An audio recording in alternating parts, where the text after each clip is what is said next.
Hi everyone, welcome to Carmen's Australian Storytime. This is a special book for a boy I know called Shay. Hi Shay, I told you I would choose a special book for you. It's called The Bean Machine. I actually like the cover of this book because it sparkles when you move it. Let's have a listen to the blurb. Shay, this sounded right up your alley. We all know beans are the musical fruit. The more you eat, the more you toot. But here's a tale of a boy named Jack who munched on beans with every snack. In tomato sauce so thick and sweet, these orange things were his favourite treat. So here it is in all its glory, an alternative Jack and the Bean story. Jack loves beans with everything, but his passion for his favourite snack has huge consequences in this tale of food fun, machines, and recycling. Can the bean machine save the day? Sound interesting? This book is written and illustrated by Adam Bestwick. And this boy actually looked a little bit like Shay.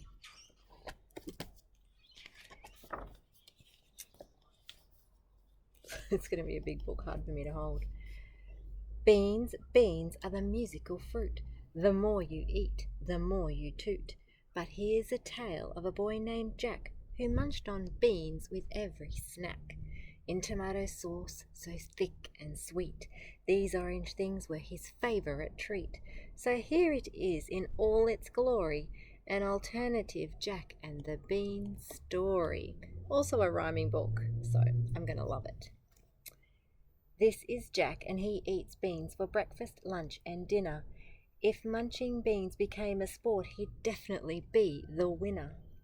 By day, by night, and candlelight, he'd devour them with a guzzle. Jack even had his favourite beans on a jigsaw puzzle.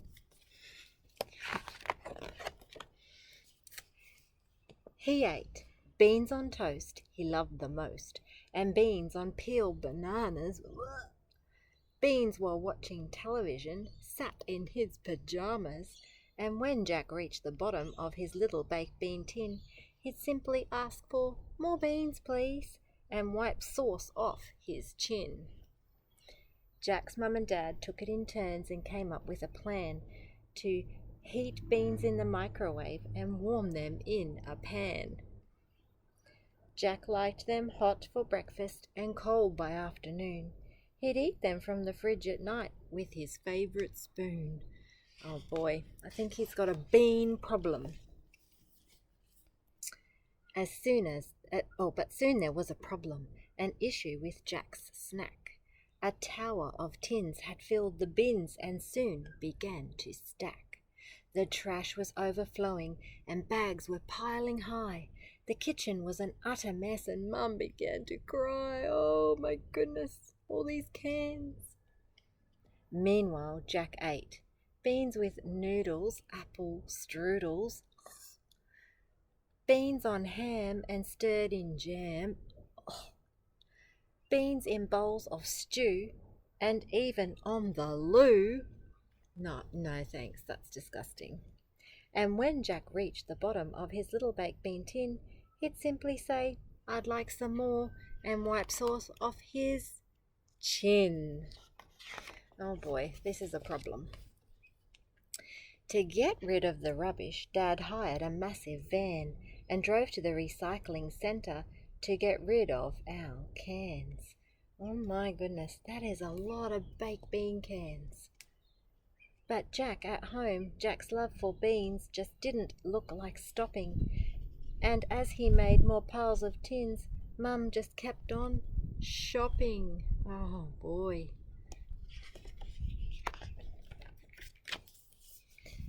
Jack, this is revolting. Jack ate beans on cake and in milkshake, on lemon drops and lollipops, and beans on macaroni, and beans on ravioli. And when Jack reached the bottom of his little baked bean tin, he'd smile and say, Got any more? And wipe sauce off his chin.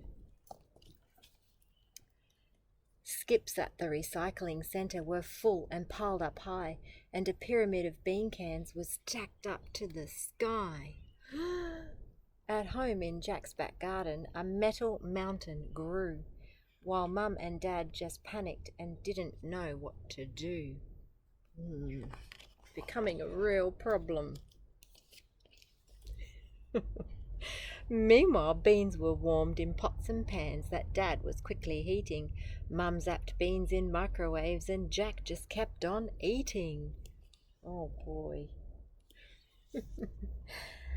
But at the recycling centre, they're struggling with demand.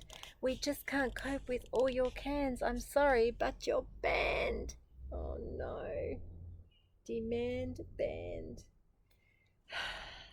What are they going to do now? Then the metal mountain tumbled, and with a clattering sound, cans fell on cars and scooters as they crashed down to the ground. They littered ponds and flattened bikes and bent a garden gate. It left the neighbours' gardens in such an awful state. Oh, nobody looks very happy. Crash. Oh, wow, that is a lot of cans. These are amazing drawings. I love them. Jack kept eating beans on greens and tangerines and beans with chocolate mousse, beans with peas and melted cheese and plopped in orange juice. And when Jack reached the bottom of his little baked bean tin, he'd smile and say, "I love these beans," and wipe sauce off his chin.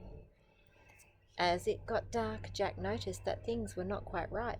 So staying awake, he made a plan and worked right through the night. He needed help and couldn't solve this problem on his own, so Jack called up his best friend Will on his tin can phone. Have you ever made a tin can phone? It is super fun. Oh my goodness, look what he's building. That's you, Shay, definitely building things. Me and Will, he's even drawn themselves in the diagram. Jack and Will then set to work, and using lots of cans, they cut, they drilled and welded them while following the plan. Finally, they both stepped back and wiping their hands clean, Jack announced, "Let's call it the amazing," what we're going to call it, bean machine. That does look pretty amazing, and it does look like their plan, doesn't it? Without delay, Will made a start and loaded in some tins. "Let's set this bean machine to work and make some metal things." So Jack pushed all the buttons, while Will turned a few dials. Then Jack began to access the bean construction files. He tapped on the computer and the thing began to shake. It crunched the cans and noisily it soon began to make. I wonder what's on the files. What do you think he's making? Metal bikes and gates with spikes and metal parts for scooters, parts for cars and furniture and bits for new computers. And when the bean machine got low and needed some more tins, Jack would shout, "Let's load some more," and Will would feed them in. Look what they're making. All the things that he's broken. What a great idea. I like this machine. The pile of tins was shrinking and soon would disappear. The bean machine kept munching cans as Jack gave a big cheer. With broken things replaced and swapped for sparkling new, Mum and Dad were happy again, and the neighbours too. What a great machine. I would love to invent something like that. New gates for the recycling centre were delivered on a lorry, while Jack gave them the bean machine and told them he was sorry. At home, poor Jack was tired and settling down for bed. "I think I need some beans," he said, "to relax my sleepy head." I love that he's got beans on his doona. Now, where did I put my can opener? So do you think he's going to stop eating beans? I don't think so. In fact, I think it's going to get worse now that he knows how to deal with all the cans. I love this book because it's about a boy who's invented something and followed his plan, and he invented something that's going to recycle and help in the community, and he was kind and fixed all of the things that he had broken. Thank you for joining Carmen's Australian Storytime, and I look forward to reading to you soon. And Shay, that one was just for you. All right, see you next time.